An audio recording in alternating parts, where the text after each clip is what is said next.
राधे राधे दोस्तों। आज की कहानी है जाटनी का मुक्का। एक जाट और जाटनी की बड़ी ही दिलचस्प मजेदार कहानी। कहानी को पूरा जरूर सुनिए। और अगर आप चैनल पर पहली बार आए हैं तो प्लीज चैनल को सब्सक्राइब कर ले। और कहानी पसंद आए तो लाइक और शेयर करना बिल्कुल भी ना भूलें। एक गांव में एक जाट रहता था। ना तो उसके माँ बाप जीवित थे और ना ही उसके कोई भाई बहन थे।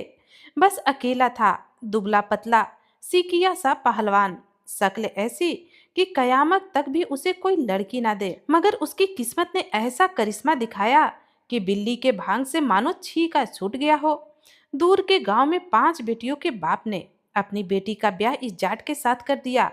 दुल्हन बनकर आई जाटनी का नाम अनोखी था। घर में आए अब जब जाटनी को 4-5 दिन हो गए तो उसे पता चला कि जाट तो नकारा और एकदम उज्जड़ आदमी है। जाटनी ने जाट को समझाया कि ऐसे घर नहीं चलेगा, कुछ तो काम करना ही पड़ेगा। मगर जाट तो बिफर पड़ा। उसके दिमाग में यह बैठा था कि औरत को जितने जूते पड़े उतना ही अच्छा रहता है। फिर क्या था, सुबह उठने के साथ उसका अनोखी पर भड़कना शुरू हो जाता तो रात बिस्तर तक जाने तक जारी रहता। जाटनी ने अपने बाप को बुलावा भेजा तो उसका बाप आकर अपनी बेटी के घर एक दूध वाली गाय बांधकर चला गया। अब जाटनी अपने घर के कामों में लगी रहती। खेतों से चारा लाना, गाय का दूध दूहना, यह सब अब गाय का दूध बेचकर ही दोनों का गुजारा होता। उधर जाट का यह आलम था कि हर बात के लिए जाटनी को कसूरवार ठहरा देता। अगर चाय बनवाई तो खुद की लापरवाही से ठंडी हो जाने पर भी कसूर जाटनी का। और अगर गरम गरम चाय से जीभ जल गई तो कसूर जाटनी का। और फिर उसे थप्पड़ की बौछार करने लगता। समय गुजरने के साथ साथ जाटनी अब अपना घर का काम खत्म करने के बाद पूजा पाठ करने लग गई।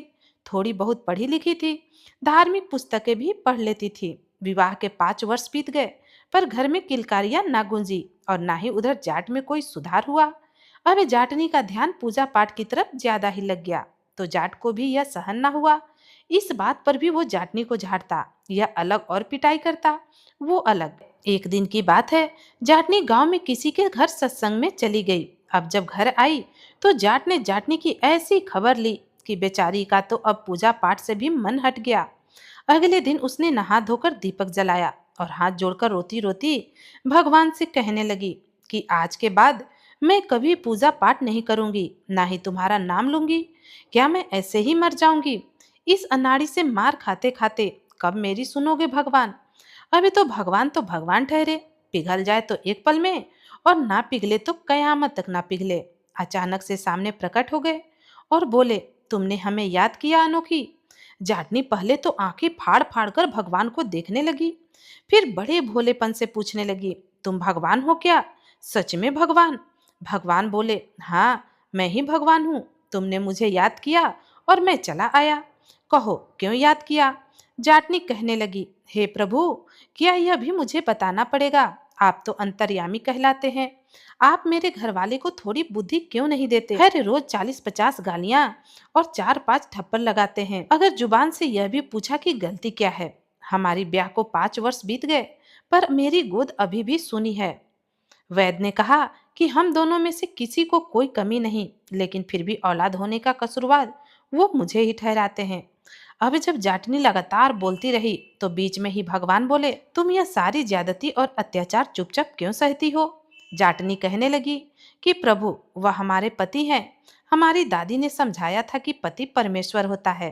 अब तो भगवान भड़क उठे और कहने लगे, अरे काहे का परमेश्वर?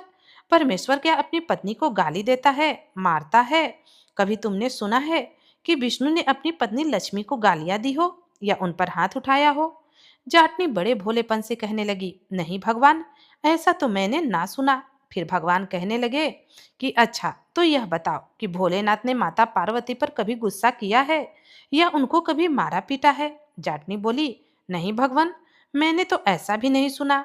भगवान फिर कहने लगे, अब तुम ही बताओ अनोखी, तुम्हारे घर वाले को क्या हक है कि वह अपनी पत्नी के साथ मार पिटाई करे या फिर गाली गलौज करे? अनोखी कहने लगी, हम कुछ नहीं कर सकते, हम तो अबला नारी हैं।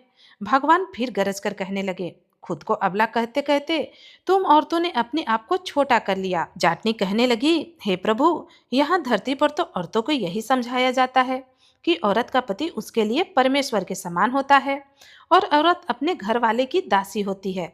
अब भगवान को थोड़ा गुस्सा और आ गया और कहने लगे, समझाने वालों की ना मानोगी तो सारी उम्र सहती रहोगी यह दुख और दर्द, और अगर जीना चाहती हो तो रड़चंदी बन जाओ। जब भी तुम्हारा घर वाला गाली दे या मारे पीटे तो तुम उसे छठी का दूध याद दिला दो, फिर देखो कैसे तुम्हारी जिंदगी बदल जाती है। अब मैं अपनी थोड़ी सी शक्ति तुम में प्रवाहित करता हूँ।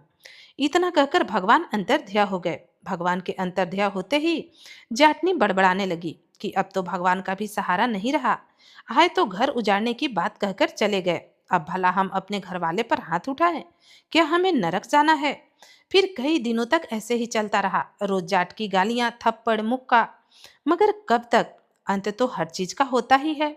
एक दिन जाटनी अपने घर के काम खत्म करके नहाई और अपने कपड़े धोए। अब वो गीले कपड़े सुखाने के लिए छत पर चली गई। नीचे से जाट ने आवाज दी कि जरा पीने के लिए पानी का एक लोटा दे देना। जाटनी तो ऊपर गई थी और कुछ कपड़े फटकारने की आवाज से उसे जाट की आवाज सुनाई नहीं दी। इस तरह जाट ने 4-5 आवाजें लगाई मगर जाटनी को कुछ सुनाई नहीं दे रहा था। फिर क्या था? जाट अपना लठ लेकर ऊपर पहुंच गया और जाटनी के बाल पकड़कर कहने लगा, घंटे भर से चिल्ला रहा हूं, पीने का पानी दे दो, सुनाई नहीं देता क्या?